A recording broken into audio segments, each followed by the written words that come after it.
rikthyer në këtë pjesë të tretë pas hapësirës publicitare dhe do të përqendrohemi tek puna që bën Organizata Botërore e Shëndetësisë si pjesë e gjithë reagimit të sektorit të shëndetësor ndaj HIV-AIDS edhe pjesë e Programit të Përbashkët të Kombeve të Bashkuara apo UNAIDS që e përmendëm edhe në hyrje që në fillim të emisionit. Ndaj kemi kënaqësinë që të kemi një të ftuar special, është doktor Raul Gonzales, i cili është përfaqësuesi i OBSH-s në Shqipëri. Mr. Gonzales, welcome. Thank you very much. Thanks a lot. Mirë se erdhët. Ndërkaq, përpara se të nis bisedën me doktor Gonzales, kemi edhe një tjetër doktoresh, është bashkëshortja e doktor Gonzales, që është ulur, në fakt e kemi ulur në mes të publikut, është Miss Tereza. Mirë se erdhët. Unë doja t'i bëja vetëm një pyetje sa për të ngacmuar pak bisedën, nëse si është në fakt të jenë dy doktor, dy mjek në një shtëpi. No, it's very interesting. Është interesante për ne që të punojmë të dy në fushën e shëndetit publik. Work in public health. Now I'm living in Spain and I work in Spain. Unë jetoj e punoj në Spanjë, ndërsa ai këtu në Shqipëri. Është interesante që të kemi përvoja të ndryshme në punën tonë. Gjithashtu kjo na shërben të kuptojmë veprimtaritë e ndryshme të punës. Pra e kuptojnë njëri tjetrin shumë mirë të dy mjekët. Doktor Gonzales, është problem që jeni kaq larg me njëri tjetrin? No, absolutely no. Jo, absolutisht jo. Mendoj se kjo e pasuron marrëdhënien tonë. Mendoj se në këtë mënyrë mund të kemi këndvështrime të ndryshme për të njëjtin problem. Le të fokusohemi tek situata në Shqipëri, sepse të dhënat dëshmojnë që nuk ka, le të themi, një epidemi të gjeneralizuar apo të përqendruar të infeksionit HIV. Dhe në bazë të dhënave statistikore, Shqipëria vazhdon të mbetet një vend me prevalencë të ulët të këtij infeksioni, pra të infeksionit HIV, rreth 0.04%. Ka ndonjë rrezik që kjo situatë të përkeqësohet? There is always a risk of worse. I mean, that prevalence in Europe 0.0. Ekziston gjithnjë rreziku i përkeqësimit. Ky nivel prevalencë në Europë 0.04% është me të vërtetë i ulët. Është një nga vendet në rajonin evropian me prevalencë të ulët dhe ky është një lajm shumë i mirë, por sigurisht nëse nuk marrim masat e duhura, situata mund të përkeqësohet. Nuk është ky rasti i Shqipërisë. To make this problem under control, but in other countries with Ministria e Shëndetësisë po punon fort për të mbajtur situatën nën kontroll, por në vende të tjera më pak fatlume situata mund të përkeqësohet. Në fakt kështu nisi në shoqëri me pak raste dhe më pas doli jashtë kontrollit. Gjithnjë duhet të jesh vigjilent. Një nga rekomandimet e Organizatës Botërore të Shëndetësisë për Shqipërinë ka qenë edhe aksesi tek testimi i HIV-it dhe veçanërisht tek testi i shpejtë. Si funksionon testimi për HIV në vendin tonë? Well, in terms of saying if the policy of testing is okay. Kur bëhet fjalë për politikat e testimit janë të mira apo jo, duhet kuptuar se çfarë lloj epidemie ekziston. Së pari duhet thënë se në Shqipëri epidemia është e përqendruar. Ku qëndron ndryshimi ndërmjet një epidemie të gjeneralizuar dhe një epidemie të përqendruar? Një sëmundje e caktuar e ndikon popullsinë në mënyrë të ndryshme. Po të shkosh në vendet e Afrikës e gjithë popullsia është e prekur. Nuk ka rëndësi nëse je burr, grua apo burr që kryen marrëdhënie me burra, të gjithë preken. Në disa vende të tjera ajo që e quajmë epidemie e përqendruar, edhe në ato raste ku prevalenca është kaq e ulët sa në Shqipëri, përsëri duhet konsideruar epidemie e përqendruar. Kjo do të thotë se një grup i caktuar i popullatës preket në veçanti. Pra ne themi se prevalenca në vend është 0.04%. Por po të shohim popullatën e burrave që kryejnë marrëdhënie me burra, që është një grup popullate e caktuar, prevalenca shkon nga 0.5 në 3%. Pra është shumë e lartë. Kjo do të thotë se politikat e testimit nuk mund të funksionojnë kur mjeku rri në klinik duke pritur të paraqitet pacienti. Ai duhet të dalë në terren dhe ta gjejë këtë grup popullate. Duhet kontrolluar nëse virusi HIV po përhapet në popullatën e punojësve të seksit, apo në përdorësit e drogave me injektim, apo në popullatën e burrave që kryen marrëdhënie me burra. Struktura shëndetësore duhet të tregohet proaktive dhe t'i testoj këta persona. Nga ana tjetër kemi një instrument të fuqishëm, vetë testimi. që do të thotë se ti në privatësinë e shtëpisë tënde e kryen vetë testimin pa shkuar pranë shërbimeve shëndetësore tek të cilat mund të kesh droje të paraqitesh. Në Shqipëri nuk kemi një situatë normale. Nëse dikush është një burr që kryen marrëdhënie me burra, do të tregohet me gisht në rrugë. Kjo do të thotë se ke nevojë për ca kushte që ta bësh testimin sa më lirshëm, njësoj si një grua që bën testin e shtatzanisë, pra të jetë sa më e lehtë. Gruaja shkon në farmaci, e blen testin dhe e bën në shtëpi. Po kjo nuk është e mundur në Shqipëri, zoti Gonzales. We want to make creative solutions for the problems we have. Ne duam të gjejmë zgjidhje kreative për problemet që kemi. Vetë testimi ka treguar se ka kapacitetin të rrisë mundësitë e shtetit për të identifikuar personat. Në qoftë se dikush e bën testimin në shtëpi në privatësinë e vet, ka mundësi që më pas të vizitohet te mjeku e t'i thotë: "Doktor, un kam një problem. A është e mundur të bëj testin brenda sistemit shëndetësor? A do të më referoni diku për të marrë trajtim?" Por kur ti merr vendimin për të bërë testin, duhet të kesh mundësinë të shkosh në farmaci, ta blesh testin dhe ta bësh në shtëpi.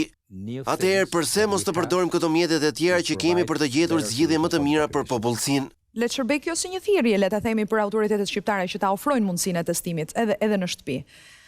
I do it. Po, unë do të rekomandoja fort, që japim njerëzve të gjitha mundësitë që të testohen dhe kjo është njëra prej tyre.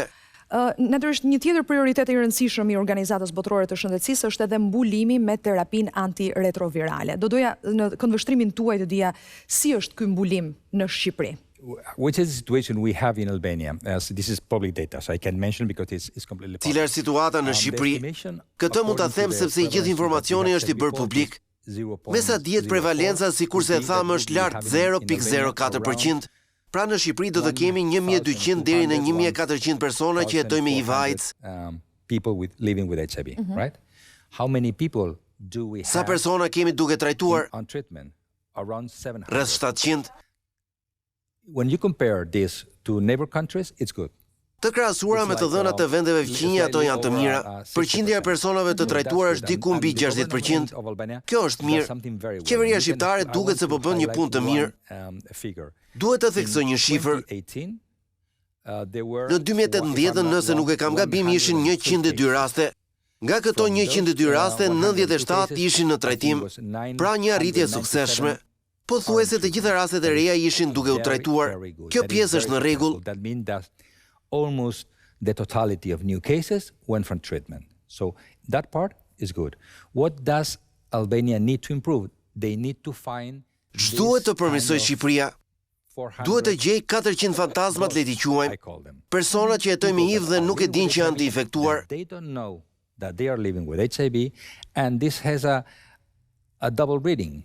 Why double reading? Dhe këtu kemi një rrezik të dyfisht. Kjo gjendje është e dëmshme për ta. Tek ata sëmundja po avancon dhe po rrezikojnë jetën, është e dëmshme edhe për komunitetin. Because these people don't know they are infected. Dhe mund ta transmetojnë. Ata nuk e dinë që janë të infektuar, por kryen marrëdhënie me persona të tjerë dhe ua transmetojnë sëmundjen. Pra këtë duhet ta marrim në konsiderat. Po të shohim avancimin e rasteve të reja, vjet re se ka patur një rritje çdo vit deri në 2013, ku kurba e situatës u bë lineare. Kjo mund të interpretohet si diçka pozitive, pra nuk patim më shtim të rasteve, por duhet të tregohemi më ambicioz. Kurba duhet të pësoj ulje. Tani kemi shumë masa parandaluese. Nëse situata nuk po pëson rënje, por mbetet e qëndrueshme, do të thotë se ka nevojë për përmirësim. Pra, është e saktë shifra prej 42% për sa i përket mbulimit me antiretrovirale, që është shifër edhe zyrtare, mos gabohem. I think it's around 60%. I mean, among this the people that Mendoj se është gati 60%. Personat që dihen që kanë HIV, që jetojnë me HIV, janë 900. So from this 900, nga këta 900 ne kemi trajtuar 700. Even if you go to the estimation, sipas llogaritjes do të thotë se po trajtohen më tepër se 50%. Roughly there must be around... Pra afërsisht kemi 1200 persona të infektuar. Kështu që nëse jemi duke trajtuar 700 persona, jemi duke mbuluar 60% të rasteve. Edhe dy pyetje të fundit, doktor Gonzales. Ndalemi pak tek stigma, ne përmendëm ka vazhdon të ketë një paragjykim, po në këndvështrimin tuaj është përmirësuar situata në Shqipëri sa i përket stigmës ndaj personave që janë të infektuar nga ky virus? I cannot tell you in first person about the evolving Nuk mund të flas me kompetencë për situatën e stigmës. Nuk kam shumë kohë që kam rritur në Shqipëri. Kam vetëm 6 muaj që jetoj këtu, por mund ta krahasoj këtë vend me vendet e tjera ku kam punuar. And unfortunately, stigma is a problem in Albania. Fatkeqësisht stigma përbën problem. Nuk shikon në rrugë 2 djemë të kapur për dorë. Pse? Ky është një vend evropian, dashuria duhet të ketë mundësi të shprehet. Dikush është me të dashurin dhe nëse do mund ta puth. Ky është indikator që tregon se sa të fshehta duhet të bëhen disa gjëra në Shqipëri. Nuk mund të shprehësh preferencat e tua seksuale haptas. Do të thotë që po fshihesh e kjo nuk është e drejtë. Edhe besoj kjo stigmë në një farë mënyrë i pengon ose i frenon njerëzit që qoftë edhe të kontrollojnë edhe ta kryejnë testimin për virusin HIV. Absolutely. Patjetër njerëzit mund të mendojnë se nëse jam infektuar me HIV, jam gay, s'do të më pranojnë. Kjo është ndjesia e stigmës, është një faktor që pengon kontrollin e infeksionit. Dhe një gjë të fundit, doktor Gonzales, duhet të dija nga gjitha grupimet që janë të riskuara, le të themi, për të infektuar ose për të transmetuar virusin HIV. Është edhe një grup i veçantë, le të themi, nënat që ja transmetojnë fëmijëve të tyre. Si është situata në këtë grup? This situation is good, but could be better. Situata paraqitet e mirë, por mund të përmirësohet.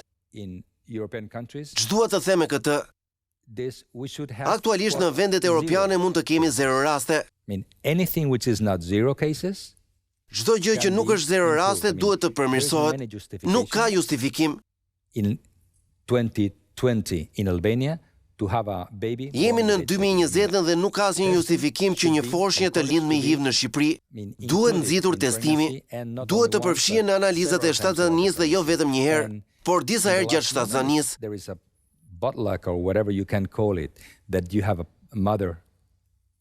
Në qoftë se në momentin e fundit shfaqet një problem ku nëna e re del HIV pozitiv, duhet të merren masat për të ndaluar transmetimin. Nuk ka asnjë justifikim që sot kemi foshja me HIV. Mund ta eliminojmë komplet. Është eliminuar në shumë vende, prandaj edhe Shqipëria duhet të thotë kemi 0 foshja me HIV. Faleminderit shumë doktor Gonzales për gjithë bisedën që zhvilluam bashkë. Unë do doja ta mbyllim pikërisht me këtë që tha doktor Gonzales. Është e pafalshme që pikërisht pothuajse në 2020 të kemi bebe apo foshnjë që lindin me virusin HIV, kur ky testim duhet që t'i nënshtrohen të gjitha gratë të cilat janë shtatzën. Pikërisht për këtë flet edhe materiali në vim. Thank you very much.